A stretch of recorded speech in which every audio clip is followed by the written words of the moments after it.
不好，表弟快走！这一刻，就连同是天无九重的薛坚也慌了，因为他也如同薛毅一样，感受到了楚风的恐怖，并且身为天无九重的他，更是能够真切地体会到这种恐怖的程度。所以他此刻也是来不及多想，更是没有顾及表弟的死活，而是大喊一声之后，便身形一转，想要逃遁而去。想走，你们两个谁都走不掉。然而楚风只是冷笑一声，连动都没动，一股狂暴的天力便自其体内狂涌而出，从无形变有形，化作2张狰狞的巨口，在同一时间将薛坚、薛毅2人吞噬而下。这一刻，薛坚与薛毅开始发出撕心裂肺、痛不欲生的惨叫，而若是透过那层狂暴的天力，也能够看见这对兄弟的身躯此时此刻正在承受着极其残忍的酷刑。他们的肉体不但在一点一点的被撕裂，就连他们的本源也在被活生生的吸走，并且在这一切没有完成之际，他们依然保持着生命，能够真切地感受到自己被分解的痛楚。而当他们停止呼喊之时，早已没有了呼吸，准确地说，他们连心肝胆肺，甚至一个骨头渣子都没有了，已经彻底的被楚风剥夺了一切。在那狂暴的天力涌回体内之时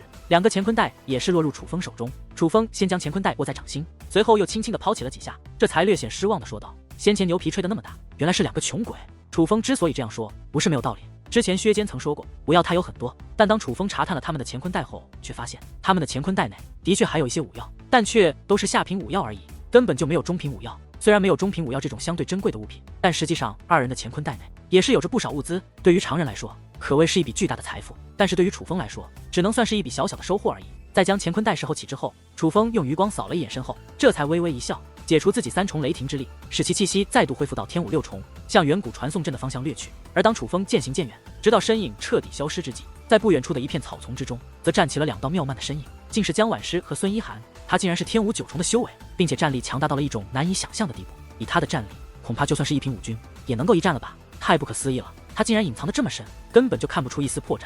难怪他能够与修罗灵界缔结契约，这简直就是一个妖孽啊！我还是第一次看见这么变态的同辈中人。孙一涵小嘴长得老大，眼中满是吃惊之色。至于姜婉诗，则是继续凝视楚风所离去的方向，虽然没有说话，但是在他那双小巧却明亮的眼眸之中，不单单闪烁着震撼之容，还有着些许惭愧。良久之后，姜婉诗才回过神来，嘴角上翘，一声苦笑：“我们自负天才，眼中不将同辈之人放在眼中，却不知道有些人深藏不露，锲而不骄。虽然表面看似平常，但实际上早就将我等甩在身后。我们之前还在他的人面前尽显高傲，不将其放在眼中，但却不知在他的心里，我们宛如垃圾一般，不堪一击。”听得姜婉诗此话，孙一涵也是面容微变，随后似是参透一般，说道：“师姐，难道说这就是师尊所说的人外有人，天外有天吗？”姜婉诗与孙一涵尾随而来，就是害怕以薛坚与薛毅的性格，不会放过楚风，想要暗中保护楚风安然到达远古传送阵，却没有想到无意之间见识到了楚风的真实实力。而不得不说，楚风的真实实力着实将他们吓到了。事实上，以楚风的精神力，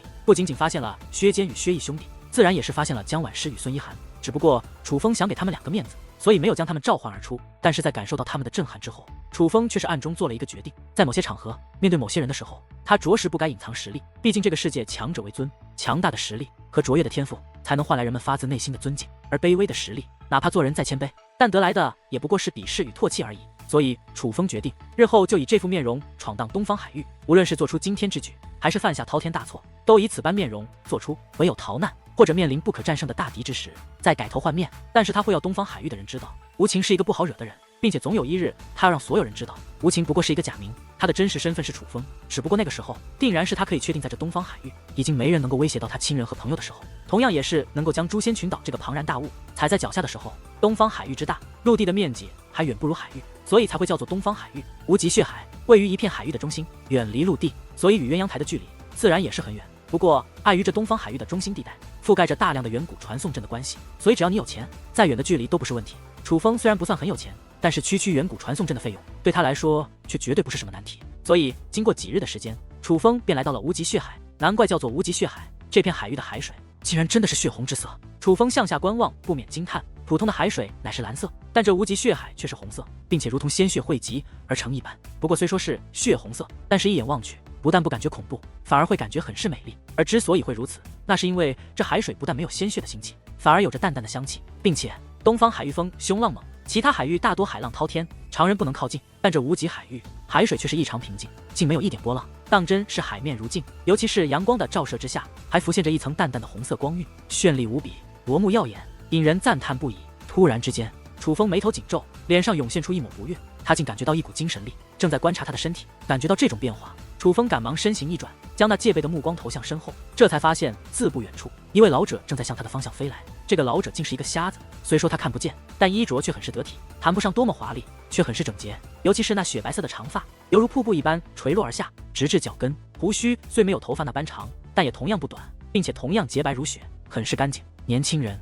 你是第一次来这无极血海吧？这位盲眼老者来到楚风身前，笑着问道。他有着天武八重的修为，显然是冥界灵师，并且他双眼看不见，以精神力观察事物，这也就可以理解了。所以楚风也没有怪他，而是客气地回道：回前辈，我的确是第一次来此，不知此处为何会如此特殊。此处形成时期久远，具体由来无从追查，有多个版本。有人说这里是天然形成，也有人说这里是奇物所造，但我最喜欢的一个版本却是来自远古时期的一个传说。盲眼老者抚摸着雪白的胡须，颇为得意地说道：是怎样的传说？前辈可否告知晚辈？听得远古时期的传说，楚风顿时好奇不已。毕竟远古那是一个久远的年代，距离如今数万年之久，那是一个修武刚刚盛行，但却强者辈出，妖物横行，与如今截然不同的年代，一个神秘莫测，充满了传奇和神话的年代。据说那个时候，各种物种遍布天下，上天将修武之法传播而下，供万物参悟，无论是人类、妖物、动物，甚至是植物，都可参悟修武之法。而人类凭借强大的智慧，很快地参透了修武之法，获得了天地能量，拥有了凌驾于其他物种的实力，很快成为了世界的王者。不过与人类一同参悟修武之法的，还有另外一个物种，它们不同于妖兽，不同于凶兽，更不同于野兽，它们拥有不弱于人类的智慧，并且拥有高贵的血统，并且热爱和平。在他们参悟修武之法之后，并没有如人类一般独自享用，而是开始传播给各种生物。不得不说，他们动摇了人类霸主的地位，但人类却不敢对他们如何，因为据说他们的实力还要远强大于人类。但是就是这个强大而高贵的物种，却在远古之后灭绝了，再也没有消失过，所以后人称呼他们为远古生物。总之，对于那个年代的事情充满了神秘，这也导致现在的人对那个年代的事情都很好奇。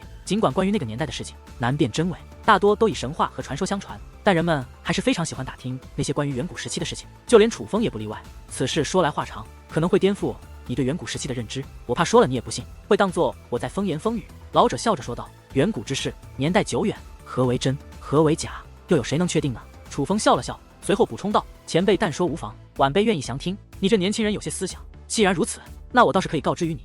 相传远古时期乃是远古生物的天下，因为他们天生懂得修炼之法，能够运用天地能量为己用，拥有不可思议的力量，而人类以及其他生物却不具备这一能力。所以那个时候远古生物至高无上，他们视其他物种为奴隶，为玩偶，为宠物，而碍于远古生物的强大，人类以及其他种族却只能屈服在远古生物的威慑下，过着连猪狗都不如的生活。不过却有很多人不甘一直过这样的日子，其中有一个人非常聪明，他故意被远古生物擒获，做远古生物的奴隶，但却凭借自己的机智，很快获得了远古生物的信赖，并且成为了一位远古之王的仆人。一个人类在那个时期获得了权力，甚至还站在了很多远古生物之上，这是一件不可思议的事情，而这全都是依靠着他的智慧。但是他的智慧却不仅仅如此，他的抱负也不仅仅如此。他不分昼夜地跟随在远古之王身边，观察远古之王修炼。终于在一日，他参透了远古生物的修炼之法，并且创造出了一种适合人类的修炼之法。他开始暗中修炼，很快获得了远古生物所拥有的力量，并且他还发现了另一种力量，一种连远古生物也不曾获得的力量，那便是能够打开另一个世界的大门，将那个世界的生物召唤而来的力量。只不过这种力量却不是所有人都能获得，必须拥有一种特殊的沟通之法，而后人称呼这种沟通之法为精神力，称呼这种力量为结界之术。老者凝重地说道：那按照您这么说，那这个人岂不是创造了修武之法和结界之术的第一人？听到这里，楚风震惊不已，因为老者所说的确与他之前所听截然不同，的确颠覆了他的认知。不要插嘴，听我说完。老者将手指比在口前，示意楚风不要说话，而楚风也是赶忙安静下来，继续专心倾听。他的力量日渐强大，终在一日，他的实力凌驾于无数远古生物之上，唯有远古之王能与他抗衡。他想让人类与远古生物平起平坐，但远古之王自然不肯，于是一场不可避免的大战便爆发了。相传那场大战持续了数日之久，当真是天昏地暗，但最终还是远古之王败了。远古之王死后，鲜血倾洒大海，但却久久不肯散去，竟与海水融合，使得一方海域永远的化为了血红之色。但是那位将远古之王击败的人，却也付出了一定的代价，他的一只眼睛被远古之王带走了，永远无法恢复。虽然失去了一只眼睛，但却并没有让他丧失战意，反而让他更清楚地看清这个世界。所以他下定决心要解放全天下的人类，他不再要人类与远古生物平起平坐，他要人类成为这方天地的主宰，成为整个世界天上地下的王。于是他开始传授人类修武之法，训练出了一大批能够与远古生物抗衡，甚至比远古生物还要强大的人类修武者，自东方海域而起，征战天下，最终将所有远古生物屠灭，创造了属于人类的时代。而你所说的没错，他便是创造了修武之法和结界之术的人，但他所做出的贡献却不止如此，他真正的贡献是改变了人类的命运，所以后人称他为命运始祖。盲眼老者凝重地说着，并且在其脸上布满了郑重之色，根本不像是在讲一个传说，更像是在讲述一个事实。命运始祖，那这样说来，这无极血海便是当初命运始祖击败远古之王的地方。听完这个故事，楚风震撼不已，就连血液都沸腾了。因为盲眼老者讲得绘声绘色，简直就像是重现了当初的一幕，所以楚风并不觉得这是个传说，更觉得这像真实发生过的一样。如果能够选择，楚风个人更愿意相信盲眼老者讲的这个版本才是远古时期的真相，不过是一个传说，当个乐子听听就行了，不必当真。不过如此年纪已有这般修为，你的天赋倒是不赖，好好修炼吧。这里可是一处修炼圣地，尤其是对咱们天武境的人来说，有着无尽的功效。不过也不能长时间修炼，若是感觉身体发痒或是略感疼痛的话，就尽快离开吧，过个1年半载再来此处即可。最近无极血海不太平，不要到深处去，小心遇到妖物将你抓去，当做了修炼的资源。盲眼老者一笑，便转身离去。看着这位老者渐行渐远的身影，楚风久久未能回过神来。他以精神力仔细观察过老者，发现老瞎子真的只是天武8重，没有一丝作假。但不知为何，他总觉得这个盲眼老人很不寻常。至于究竟是哪里不寻常，他也说不清楚，完完全全是一种直觉罢了。这位兄弟，千万别信那老瞎子的风言风语，他就是一个疯子。他常年待在此处，凡是碰到刚从远古传送阵飞掠而来的生面孔，就会讲起这个胡编乱造的故事。这位兄弟一看就是聪慧之人，又怎会听信这种事情？依我看，你们根本就是多余担心。这位小哥长得就如此精明，怎会听信那老瞎子的风言风语？修武之法乃是上天所赐，这是人尽皆知的事情，怎么可能是一介凡人所创呢？就在这时，一群年轻的男女飞了过来，他们的年龄与楚风相仿，大部分都比楚风大上几岁，但是修为却只是刚刚踏入天武境。之所以会如此热心的提点楚风，相信多半是因为发现楚风天赋不凡，所以想套个近乎。远古之事那般遥远，哪真哪假，又有谁说得清楚呢？楚风微微一笑，对于这种势利之人，他也懒得理会，身形一纵，便向无极血海深处掠去。我等好心提醒于他，他竟不领情，真是太狂妄了。见楚风竟然就此离去，连雕都不雕他们。其中一名男子很是不爽，狂人家也有狂的本钱，算了，你还是别偷偷嘀咕说人家的坏话了。这种人多半来自不错的势力，或是有着不凡的师尊，若是被他听到你说他坏话，我们可救不了你，你可别因为嘴碎而连累了本姑娘。男子的伙伴阵阵讽刺，搞得那名男子很是无语，却也顿时没了脾气，因为他的伙伴说的也的确在理。在这种地方，什么样的人物都有，以他们这种修为，简直就是最卑微的存在，走到哪都被看不起，遇到谁都不敢得罪。无极血海很大，并且海域之内并没有传送阵，楚风想到达妖物出没之处寻找秋水伏烟，就必须到达中心区域才行。一路走来，楚风也是大概了解了这无极血海的结构。无极血海内没有岛屿，就连远古传送阵都是建在半空之上，所以这里的居住之所也很特殊，皆是由强大的界灵师凝聚特殊阵法，建造了一座座浮空小岛，而座座恢宏的殿宇就坐落在这小岛之上，下是如镜般的血色海面，上是一座座漂浮在云端的浮空小岛。不得不说，此处还真是一处难得的美景。不过别看无极血海内修炼不要钱，但是想在浮空小岛居住可是要花钱的，并且来此修炼的人必须要在浮空小岛上居住才行，否则会被驱赶而出。至于为何，自然因为这无极血海已经被人占领，而占领此处的之前是残叶魔宗，但如今是诛仙群岛。由此可以看出，当残叶魔宗分裂，焚天圣教离去后，诛仙群岛的确如日中天，成为了东方海域的老大，底蕴强大到深不可测。这里还真是热闹，真不愧是修炼圣地。相信若是没有妖物在此处横行，来此修炼的人定然更多。经过足足数个时辰的赶路，楚风终于来到了无极血海的中心区域。这里可谓是特殊能量最为浓郁的地带，只不过因为最近妖物出没的缘故，赶到这里修炼的人已经是减少了大半。但就算如此，楚风一眼望去，还是能够看到在血海之中有着无数身影，一眼望去至少也有数千人，这还是楚风视野能够波及的范围。可就在这时，阵阵轰鸣突然响起，在距离楚风的数里之外，平静的海水正在汹涌而起，狂暴的涟漪肆虐天地。妖物来了，快走！发现这一变化，很多人玩命逃窜，也有人原地腾空而起，静观其变。但楚风却身形一纵，向那海浪滔天的方向飞掠而去。无极血海最中心，平静的血色海水沸腾而起，化作一道道高达数丈的滔天巨浪，如凶猛野兽一般，发出刺耳的咆哮，滚滚翻腾。而将这片海域搞成这样的，却并非是什么恐怖的妖物，而是两个人，是2名中年男子。这2名中年男子，一位身材高大，体型健硕，满脸的络腮胡，就连手上都遍布乌黑的体毛，仔细一看是个人，若不仔细看，简直就是一个大猩猩。别看这个人长得很是粗野狂放，但修为可是不弱，自他身上所散发出的力量乃是武力。这个只是年到中年的大汉，竟是一位一品武君，而另一位虽然也是年过中年，但保养的却非常好，面容很是年轻。从表面来看，他绝对是一位风度翩翩的奶油小生，从外表上与那狂野大汉形成了鲜明的对比。虽然长得有些柔弱，但这奶油小生可绝对不弱。同样是一位一品武君，他正与中年大汉进行激烈的对决。这里的变化就是拜他2人所赐。虽然2人战得如火如荼，难分胜负，但若仔细观看，不难看出2人并非敌人，更像是在切磋比试。因为他们的衣着都是一样的，并且在他们长袍的背部还写着鲜明而刺眼的4个大字“诛仙群岛”。是诛仙群岛的人。楚风以为妖物出现，所以急速飞掠而来，来到后却发现是2位一品武军的高手切磋所致。尤其是发现他们是诛仙群岛的人后，不免眉头微皱，眼中涌现出了一抹不爽。此处乃是海域最中心，也是修炼之人最多的地方。2人在此大战，以他们所掌握的力量，单单是余波就能伤到不少人。可是他们显然没有顾及这些。可以看出，诛仙群岛他们虽然名为正义之士，但实际上人品却不怎么样，至少眼前这2位就不怎么样。诛仙群岛的人果然厉害，这般声势远非我等天武境者可比，真是帅到掉渣呀！距离楚风不远处的一个花痴女子，正双眼冒星地凝视着那2位诛仙群岛的高手，她嘴流口水，满面红晕，赞叹不已。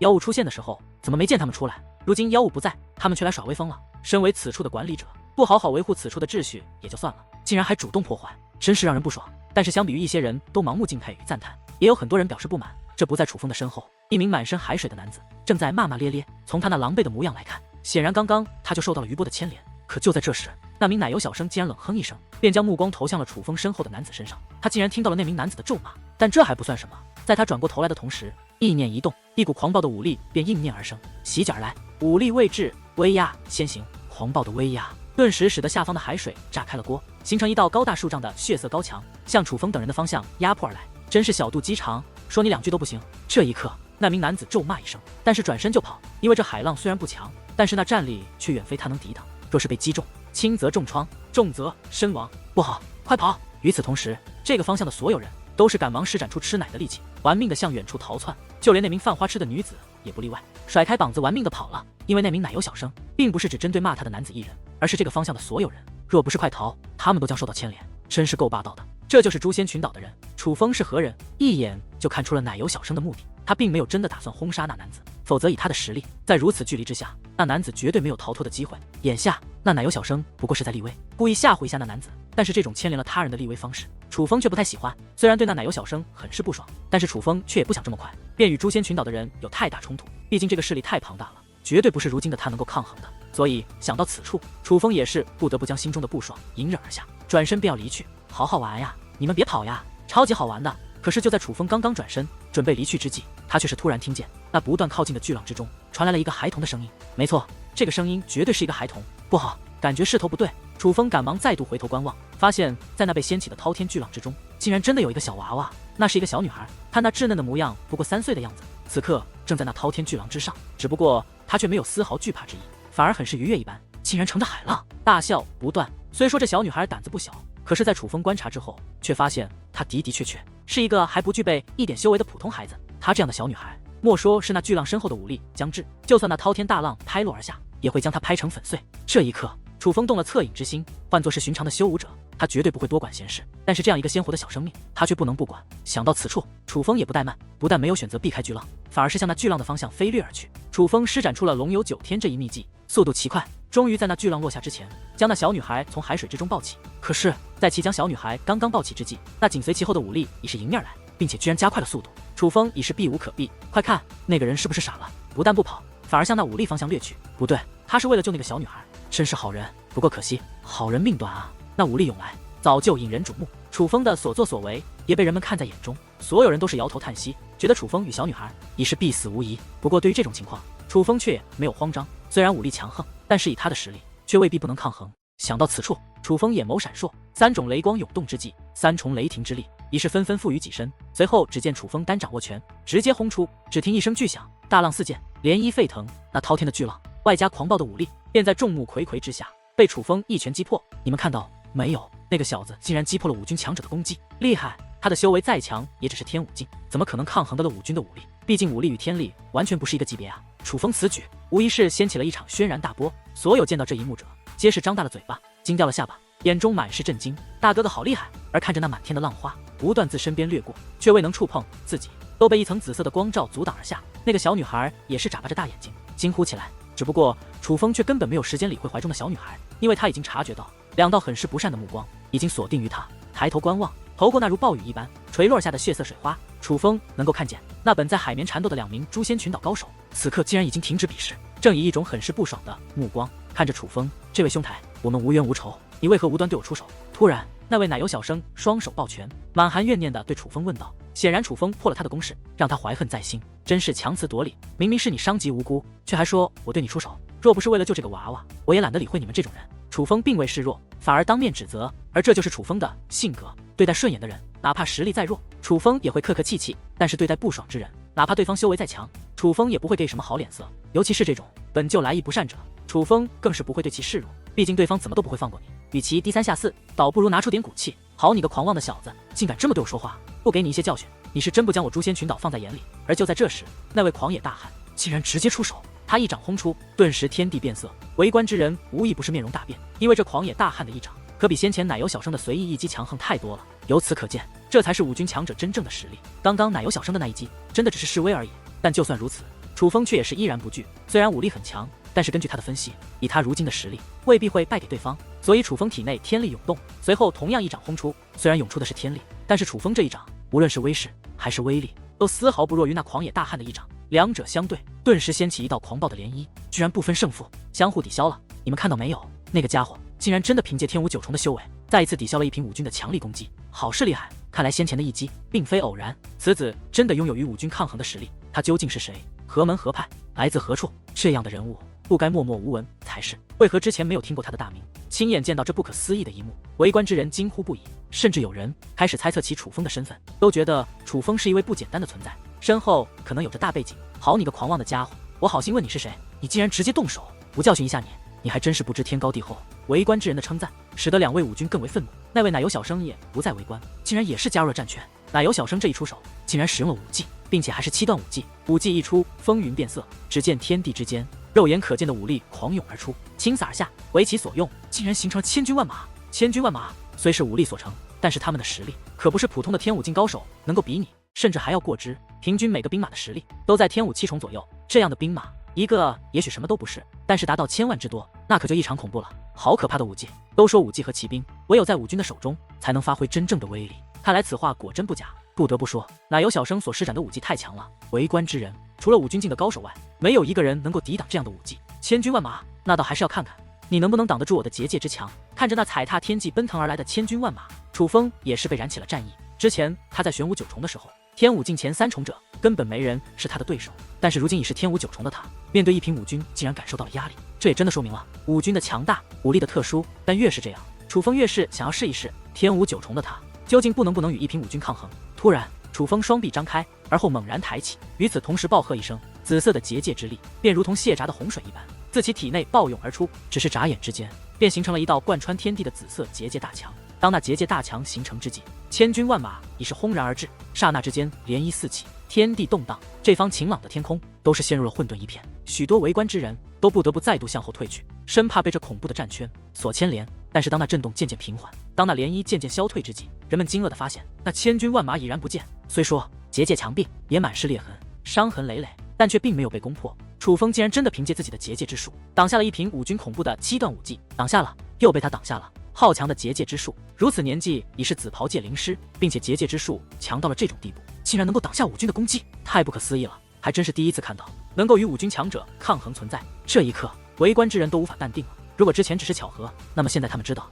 楚风是真的具备与武军抗衡的实力。天武与武军抗衡，真是可笑。我倒是要看看你是否真的能与我等抗衡。一而再再而三的被楚风挡下攻击，狂野大汉和奶油小生都彻底怒了，因为楚风的所作所为，当真是让身为2名一平武军的他们感觉颜面扫地。二人掌心光芒闪烁，分别有一把刃主骑兵出现在了二人的掌心之上。狂野大汉手持一把长达3米的大刀，非常的霸气。奶油小生手持一把绿色的长鞭，散发着极其强大的气息。都说骑兵之所以强，乃是因为融合了武军强者所拥有的武力，而当骑兵在武军手中的，他的威力便可以真正的发挥。而眼前的事实告诉众人，传闻果然不假。当那2人拿出刃主骑兵之后，他们的气息真的增强了数倍，站在天际之上，宛如2尊势不可挡的战神，真的具有君临天下之势。来得正好，我倒是要领教一下武军所用骑兵究竟能够用出怎样的水准。换做常人，面对这种情况，定然心生畏惧。可是楚风不但没有惧怕，反而是兴奋不已。他掌心握紧，光芒闪烁间，黑色的修罗鬼斧便出现在了手中。与此同时，楚风脚下步伐游走，施展出了御空术这一身法武技，竟反向那2位武军掠去。你还真是狂妄至极，今天非要给你一些教训不可。见楚风居然反掠而来，2人更是气得咬牙切齿，也不废话，分别论其各自手中的刃主骑兵，便与楚风站在一处。3种刃主骑兵在天空舞动，每挥动一下都会散发强大的威势，每枚碰撞一次都会发出刺耳的轰鸣。在3人对抗之间，连天空都撕裂，连空间都塌陷。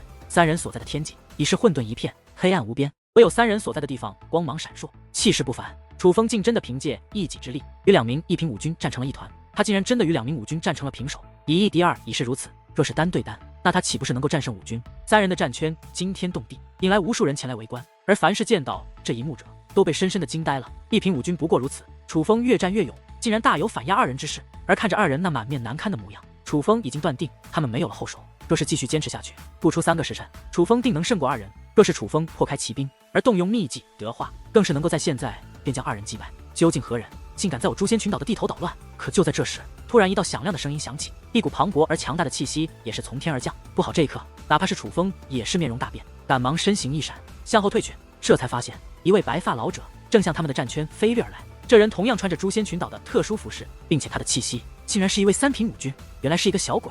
虽不知你师承何处，但东方海域还没有人敢在我诛仙群岛的地头撒野。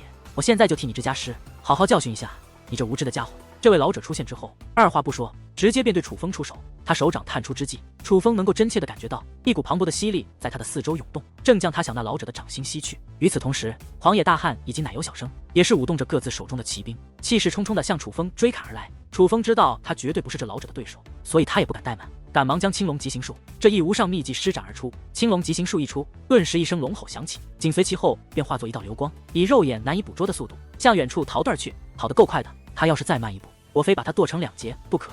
看着楚风离去的方向，黄野大汉知道自己追赶不上，于是吐了一大口唾沫后，很是愤怒地吼了一声：“闭嘴！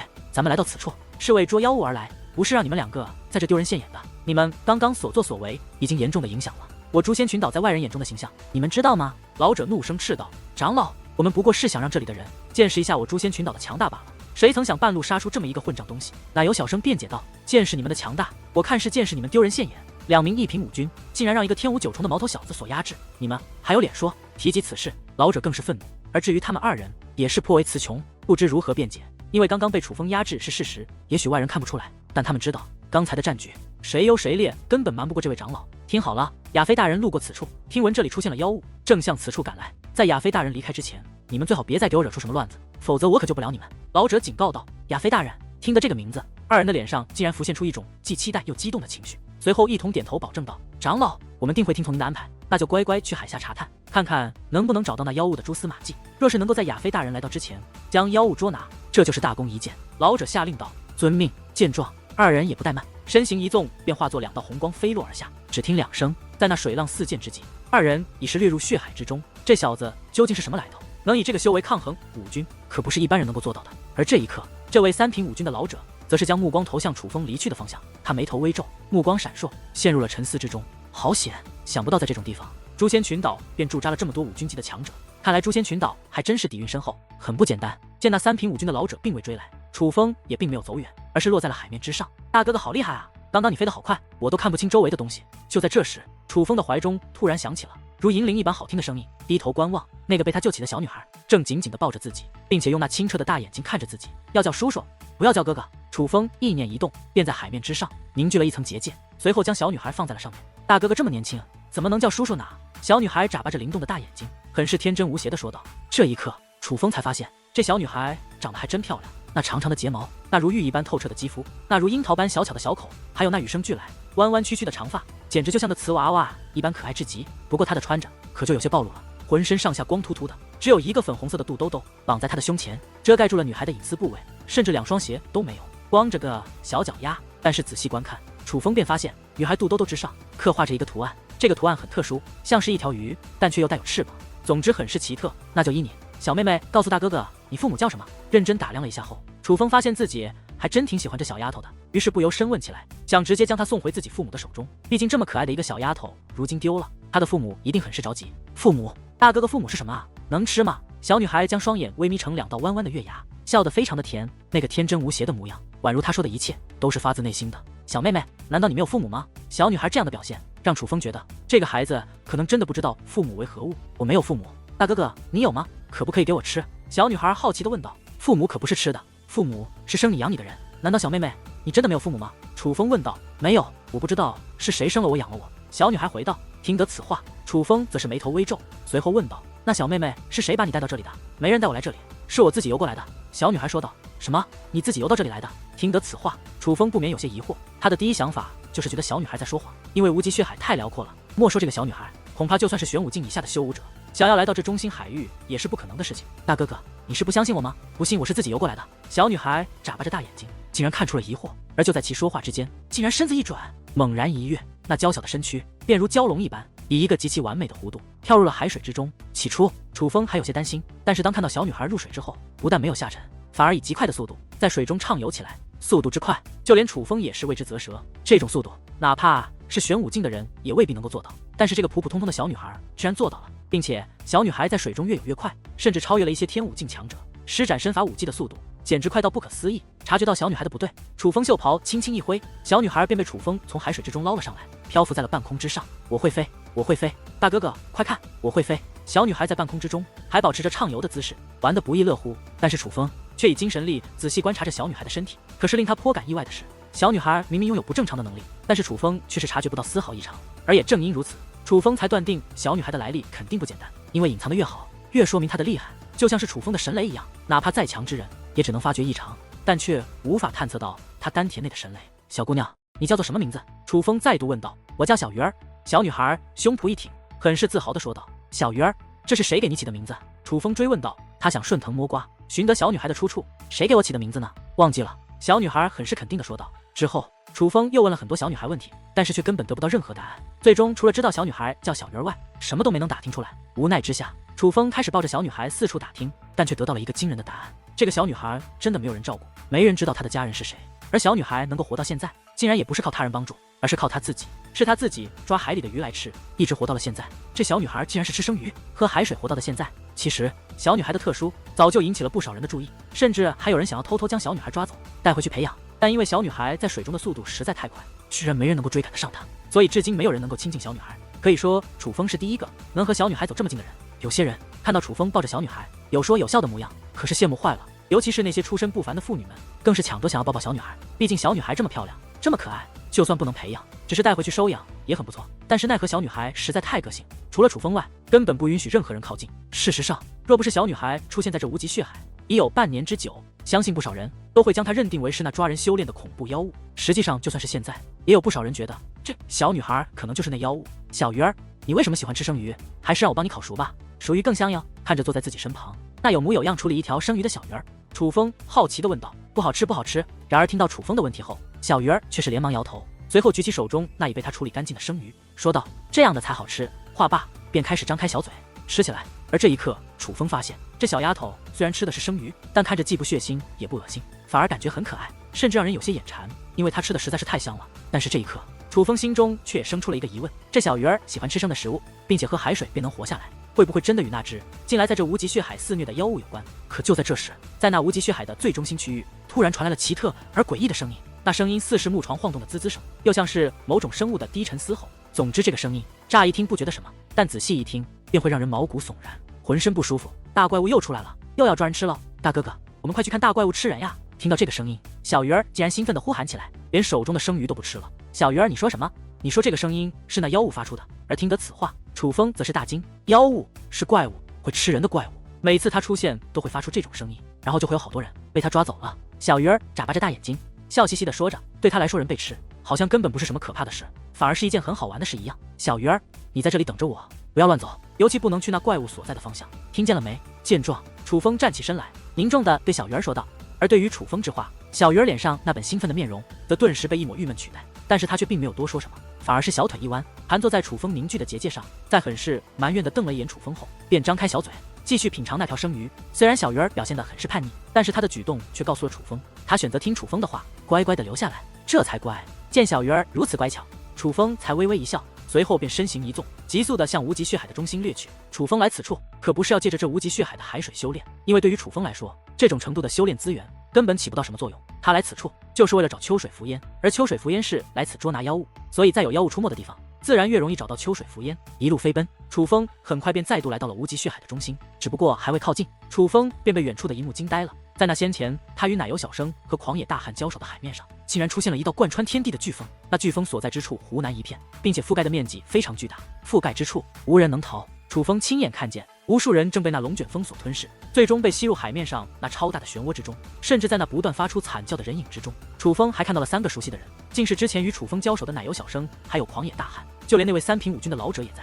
面对那恐怖的飓风，3品武军的老者还曾尝试去抗衡，但是奈何，哪怕是他也是没有丝毫抗衡的能力，如同众人一样被卷入了那恐怖的飓风漩涡之中。好厉害！这便是纵横此处的妖物吗？他究竟强大到了何种地步？楚风站在半空，心惊不已，胆大如他，也是不敢再靠近，因为那飓风的威势太恐怖了，让楚风觉得莫说是他，恐怕5品武军以下者皆是没有抗衡这飓风的能力，只要靠近就会被轻易的卷入其中。妖物已现，为何秋水伏烟还不现身？按理来说，他应该在我之前就到了此处才对。楚风的目光并不只是关注那恐怖的飓风，更多的却是关注人群，他在寻找秋水伏烟。然而就在楚风仔细观察之间，那已经覆盖了方圆千万米海域的飓风竟然急速扩张，以一种不可思议的速度扫向四面八方。不好！这一刻，楚风恍然大惊，想都不想掉头便走，因为他可不想成为那恐怖妖物的修炼资源。可是那飓风的速度实在是太快了，快到远远超乎楚风的想象，几乎在楚风掉头的瞬间，一股滔天巨浪便拍了过来。这一刻，楚风只感觉脑袋一晕，便失去了所有意识，陷入了昏迷之中。不知过了多久，楚风才渐渐的恢复意识。而当他睁开那沉重的双眼，视线再度恢复之际，哪怕是他也是不由倒吸了一口凉气。此时此刻，他竟然在海底之中，并且这方区域的海水已经被抽走，是一块被海水包裹的空地。空地之中有着数千人，这些人都是修武者，实力最弱的也是天武境，其中有3名还是武军。这3人自然便是诛仙群岛的那3位。此时此刻，所有人都被一种特殊的水草捆绑住了手脚，大部分人都陷入了昏迷之中，少部分醒来的人无一不是满面慌张惊恐不已，甚至开始大声呼救，还有人被吓得失声痛哭，因为在他们的脚底下可不是什么简单的碎石或土地，而是白骨，是无数修武者的白骨，并且看那白骨的光亮程度，也能看出这些人生前修为都是不弱，并且死去没有多久。而当楚风以精神力观察之后，却也发现这些白骨的本源已然不见，全部被人吞噬炼化了。可恶，我的力量竟然没有了！这一刻，楚风本是想要挣脱那捆绑住自己的水草，但却发现他连挣脱水草的能力都没有了。而放眼望去，楚风知道不只是他，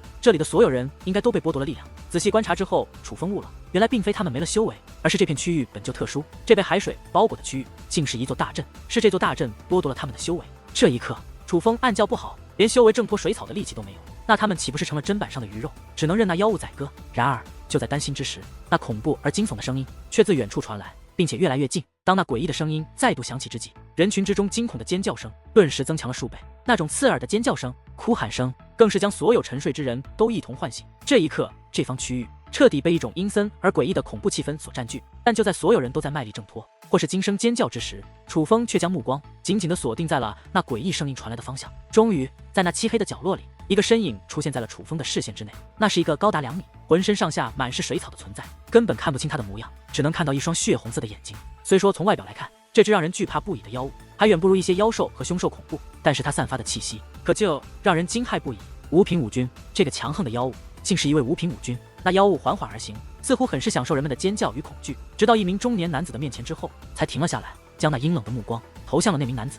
而当他将目光投向男子之际，男子的身体周围顿时散发出一层淡淡的光晕，随后便开始缓缓浮起，浮在了妖物的正前方。不要杀我，不要杀我！我上有父母，下有妻儿，整个家族都要靠我一人撑起，我不能死，不能死啊！求求您发发慈悲，放过我吧！男子吓坏了，不断求饶。可是妖物不但不予理会，反而是传来一声刺耳的怒吼，随后只见一层肉眼可见的吸力便萦绕而出，将那男子包裹。当被那股吸力包裹之后，男子顿时传来一阵如杀猪般的鬼叫。与此同时，所有在场之人都是被此刻的一幕吓得面容一变，哪怕是楚风也是不由眉头微皱，额头之上涌现出了滴滴冷汗，因为那股吸力正在吸收男子的一切，由外至内，先将男子的肌肤剥夺，随后吸取肌肉，再者炼化经络，直到男子只剩下一具白骨之后，那股吸力才算消失。但男子早就已经彻底来到失去了生机，就连本源都没有剩下。虽说炼化的过程极快，但是男子绝对承受了难以言表的痛楚，他死得非常惨，惨到经历过腥风血雨的修武者都吓得面容苍白，更有甚者更是被吓得直接昏死了过去。然而这一切只是刚刚开始，就当那男子的白骨刚刚被丢到地上之际，男子身旁的一名女子便被那妖物抓了起来，开始被其吸收炼化。最终那女子如同之前的男子一样，只是一瞬间就被吸收炼化，只剩下了一副白骨。紧随其后，又有人被那妖物抓了起来进行炼化，只是在短短片刻的时间，就已有数十人被其吞噬炼化，惨死其手中。完了完了，我们死定了，我们全都死定了，我们都会被他活活炼化掉的。这一刻，很多人都近乎崩溃，终于知道了这妖物的残忍手段：先扒皮，后剔肉，最后吸收本源。这简直是最残酷的折磨之一，就犹如他与人类有着巨大的仇恨一般。故意在炼化之时，让被炼化者承受无比的痛楚。我不能被他炼化，我不要那么死去，我哪怕自己死了，也不要被他炼化。更有甚者，竟然崩溃到了丧失斗志，选择自杀。但是奈何他们已经失去了力量，想要自杀的机会都没有，只能等待着那妖物的宰割。那个小鬼，你若不想死，就悄悄到这里来，我有方法能救你一命。可就在这时，突然一道传音进入了楚风的耳中，回头观望，原来是那名诛仙群岛实力在3品5军的老者，并且不只是他，在不知不觉间，那狂野大汉和奶油小生竟然已经凑到了那名老者的身旁。见对方能够传音，楚风也是知道，虽然他们的力量被剥夺了，但传音的能力却还健在，所以楚风赶忙回道：你有何方法？不妨先手出来听听。你小子应该是冥界灵师吧？只要回答是或不是就行。是，我就能救你。老者很是直接的问道。是。楚风点了点头，那就快滚过来，再不快点，我们都要死。老者说道。随后他便目光一转，投向了不远处的一名黑发老者。那位老者年龄应该早过100岁，有着天武9重的修为，并且穿着一件戒灵蓝袍。楚风一眼就看出，那诛仙群岛的3品5军在向那位蓝袍戒灵师传音。虽然不知道他到底卖弄什么手段，但他应该是有着一定办法，并且只有戒灵师才能帮他。再加上眼下形势危急，楚风也是没有多想，而是悄悄地移动自己的身体，缓缓地来到了那诛仙群岛3人的身旁。与此同时，也有好几个人在神不知鬼不觉的情况下凑了过来。想都不用想，楚风也知道他们都是戒灵师，并且有着很强的精神力。你们看好了，我手中有一件宝物，它能够破开这阵法，不过却需要强大的精神力催动才行。眼下时间窘迫，虽说那妖物在一个一个摧残炼化，但是以他的实力，哪怕一个一个的进行摧残，也完完全全可以在一个时辰内将我们这里的所有人炼化光。所以我们必须尽快，不要再多想了，快将你们的精神力投射到我这宝物中，再不抓紧时间，我们都要死。3品5军说话之间，手中拿出了一个小锥子。这小锥子看似普通，但却满是符咒。楚风能够看出，这的确是一个宝物，但却需要蓄力才能发挥威力。眼下人们已经没有了力量，精神力是唯一可以动用的，所以这老者才将他们叫到此处。老实说，楚风并不相信这诛仙群岛的3人，但是眼见着所有被召集到此处之人都已开始向那锥子之中投射精神力后，楚风也不好意思袖手旁观。毕竟不管真假，这可谓是眼下唯一能救他们的机会。身处这样的地方，简直如同人间炼狱。对于常人来说，亲眼看到修武者一个接着一个的被那妖物残忍炼化，对于他们来说，这真的是一种煎熬。在这种情况之下，或许死才是一种解脱。所以对于他们来说，时间过得实在是太慢了。但是对于楚风这些还有着一丝希望能够逃脱的人来说，却感觉时间过得太快，因为不过是半个时辰的时间，这数千人中就已有一大半人被那妖物炼化。尽管他们已经悄悄地转移位置，处于最安全的地方，但这样下去，他们也会很快被那妖物盯上，难以逃脱被炼化的命运。惨叫声此起彼伏，接连不断。但是此刻楚风等人却已来不及去想他人的死活，因为当又一道惨叫结束，一个白骨被丢在地上之后，那妖物终于将目光盯在了楚风等人的位置。不好，他发现我们了，快用你那宝物，不然我们要死了。这一刻，人们都慌了，他们下意识地向后爬去，生怕自己会率先成为妖物炼化的目标。混账东西，给我闭嘴！可就在这时，一个有力的大脚却狠狠地踹在了那呼喊之人的屁股上，将他直接踹到了人群的最前方。出脚的是诛仙群岛的人，是那名3品5军的老者。眼见着自己被出卖，那名被踹出去的人气得咬牙切齿，可是还来不及他多说什么，那妖物已是将其浮空而起，开始了残忍的炼化。但原来这只是一个开始，在那名戒灵师被踹出去后，诛仙群岛的3人竟然凭借自己那5军强者本就优越于天武境修武者的肉身，开始陆续将那些为他们灌输精神力的戒灵师们给硬生生踹了出去。你们做什么？他们刚刚帮了你们，你们这样对他们，你们还是人吗？楚风无法忍受这种行径，开口斥责道：小鬼，你给我听好了，到了这种时候就必须做些必要的牺牲。在场之人除了我之外，只有你的精神力最强，所以我将你留下，你快乖乖给我继续投射精神力，否则下一个被踢出去的就是你。诛仙群岛的老者恶狠狠地说道：精神力？你旁边的2个废物根本就没精神力，你怎么不把他们踹出去，让他们做牺牲？楚风将目光投向那名狂野大汉和奶油小生，虽说他们2个修为不错，但却的确不是戒灵师，没有精神力。你给我闭嘴！要想死，我现在就成全你！老者怒了，指着楚风大吼道：我去你妈的！想让我做你的垫脚石？你少他妈做梦！你不让我们活，你也别想活！要死，大家一起死！楚风也怒了，他猛然站起身来，指着老者怒声吼道：没错，我们不做你们的垫脚石，要死大家一起死！狗屁诛仙群岛，表面大仁大义，原来如此卑鄙！就算老子死，也要将你们拖下水！与此同时，所有人也都看破了诛仙群岛的手段，开始大声斥责起来，有意让那妖物听到这诛仙群岛的3人在做文章。你们这可真是找死！见状，诛仙群岛的狂野大汉和奶油小生也是怒了，他们竟然凭借肉身的力量撕扯开了捆绑他们手脚的水草，几个大步走到楚风等人面前，抓起楚风他们便丢向了那妖物的身旁。妖物大人，妖物大人！那3个诛仙群岛的畜生正在暗中动手脚，想要对您不利，快去制止他们！来到妖物身旁，眼见着自己已是大难临头，那先前帮着诛仙群岛3人凝聚精神力的人，便开始对那妖物举报起3人的行径。但是奈何妖物似乎根本听不懂人语一般，竟然无视那人所说之话，而是开始率先炼化起那人。该死！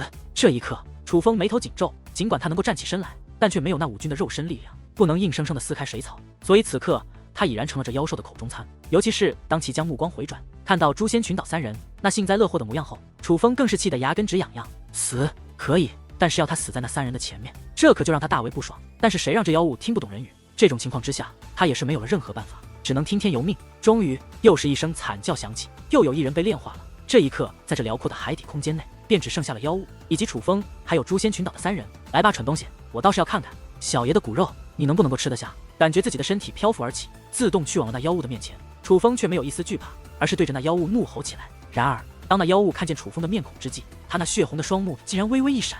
这一刻，楚风能够感觉到这妖物的身躯竟然是微微一颤。仔细观察之下，楚风更是发现那妖物血红的目光之中涌现出了吃惊之色，并且楚风竟然也在那妖物的双眼之中感受到了一丝熟悉的感觉。